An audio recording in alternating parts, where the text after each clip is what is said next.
chers internautes, vous tous qui nous suivez de partout, bienvenue dans votre émission Actu Plus. Actu Plus, en tout cas, nous nous intéressons beaucoup plus à l'actualité, comme d'habitude, vous le savez très bien. Vous nous suivez en Europe, vous êtes en Belgique, vous êtes en France, Londres, partout vraiment, ça nous fait énormément du bien, même en République démocratique du Congo. Lorsqu'on parle des DEM-TV officiels par les autres, et surtout les professionnels, ça me fait énormément du bien. Et je suis vraiment très fier de vous et de ce que je suis en train de faire, puisque je dois servir la République démocratique du Congo.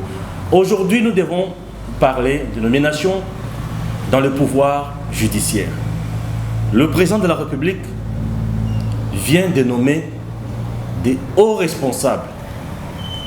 En tout cas, est-ce qu'il a tapé à côté ou l'état de droit est rassuré? L'avenir de la justice congolaise, est-ce qu'elle est aujourd'hui hypothéquée ou il y a de l'espoir? Je reçois pour vous, messieurs l'institution. Quand il parle, c'est qu'il y a la vérité. Il n'y a pas de complaisance ni fanatisme. Il s'appelle Maître Jean-Claude Katende, le président de l'Association africaine de défense des droits de l'homme. Il a beaucoup de données, parfois que le gouvernement n'a pas. Il va nous dire, est-ce que le président de la République a-t-il fait un bon choix? Président Jean-Claude, bonjour. Bonjour. Tout va bien, j'espère. Très bien. Le président de la République vient de nommer dans le pouvoir judiciaire. Vos impressions?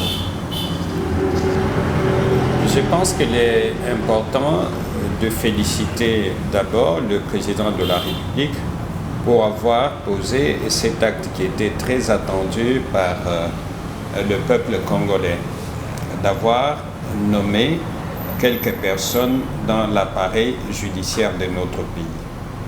Je pense que la question que tout le monde se pose, c'est celle de savoir est-ce que les personnes qui ont été nommées sont à même de changer le visage de notre justice. Je note d'abord que toutes ces personnes, ce n'est pas le président de la République qui les a nommées dans la justice. Je note que ce n'est pas le président de la République qui les a créés, ce n'est pas le président de la République qui les a inventés, il les a trouvés et ils ont vécu dans un système qui était caractérisé par la corruption, par les antivaleurs, par le déni de justice, par l'impunité organisée, par les trafics d'influence. Et c'est dans ce système qu'il a puisé ces personnes, que je qualifie personnellement de non meilleurs, mais de moins mauvais dans un système où nous avons des magistrats extrêmement corrompus. Il leur appartient, ceux à qui le président de la République a fait confiance, de démontrer qu'ils ont changé, de démontrer qu'ils sont devenus des modèles, qu'ils sont devenus des références et que la place qu'on leur a donnée va leur servir à travailler pour l'instauration d'un état de droit en République démocratique du Congo. Vous dites qu'ils sont des personnes qui ont été dans la corruption, déni et ceci, tout, c'est bien. Avez-vous des données fiables pour ces gens? Je pense que globalement, la justice congolaise est corrompue. Vous allez vous rappeler que le président de la République, Joseph Kabila, l'ancien président, l'avait dit en 2009 que la justice congolaise est totalement corrompue. L'ancien ministre de la Justice, M. Tambwe Mwamba, il y a quelques années, avait dit aussi la même chose. Et aujourd'hui, de manière incontestable, nous savons que la justice congolaise est corrompue. Vous savez ce qui s'est passé dans les dossiers du contentieux. Vous savez, contentieux électoral. Vous savez aussi toutes les affaires qu'on a connues ici en République démocratique du Congo, dont certaines étaient totalement organisées contre les opposants, contre les jeunes des mouvements citoyens, contre les organisations de la société civile. Je ne pourrais pas vous dire qu'est-ce que chacun de personnalités nommées a fait. Je pense que nous sommes dans un processus de changement Ce processus, il est lent, mais il est progressif. Et il faut que les gens à qui le président de la République fait confiance puissent démontrer dans les actes qui sont dignes de cette confiance qu'on leur a donnée. En plus, je pense aussi que le président de la République a fait sa part de nommer ces personnalités, mais il nous revient à nous, le peuple, en notre nom, la justice est rendue, de continuer à surveiller ces nouveaux magistrats qui ont été nommés pour qu'ils puissent travailler pour engager la lutte contre la corruption, la lutte contre les détournements des deniers publics, de l'argent de l'État, ainsi que tous les autres maux qui rongent notre société. Je crois que nous devons tous ensemble nous tenir debout pour que les choses changent dans ce pays. Si les citoyens ne se tiennent pas debout, il n'y aura rien qui changera. Le président de la République ne pourrait pas le faire tout seul. Il a des attributions bien précises de par la Constitution. Il a un partenaire qui nous lui facilite par la tâche. Mais je pense que nous, en tant que peuple, que nous soyons en République démocratique du Congo ou en dehors du Congo, nous avons un rôle crucial à jouer dans la transformation de la République démocratique du Congo. Maître Jean-Claude, en RDC, les couleurs politiques priment beaucoup. Connaissez-vous leurs obédiences politiques? Je pense que d'une manière ou d'une autre, la plupart de ces magistrats étaient inféodés au système Kabila. Mais le président a dit qu'il pardonnait tout, qu'il ne voudrait pas fouiller dans le passé. Mais je crois qu'il faut que les gens se ressaisissent. Il faut que les gens se rendent compte que nous ne sommes pas dans le même système et que chacun doit jouer pleinement le rôle qui lui est dévolu.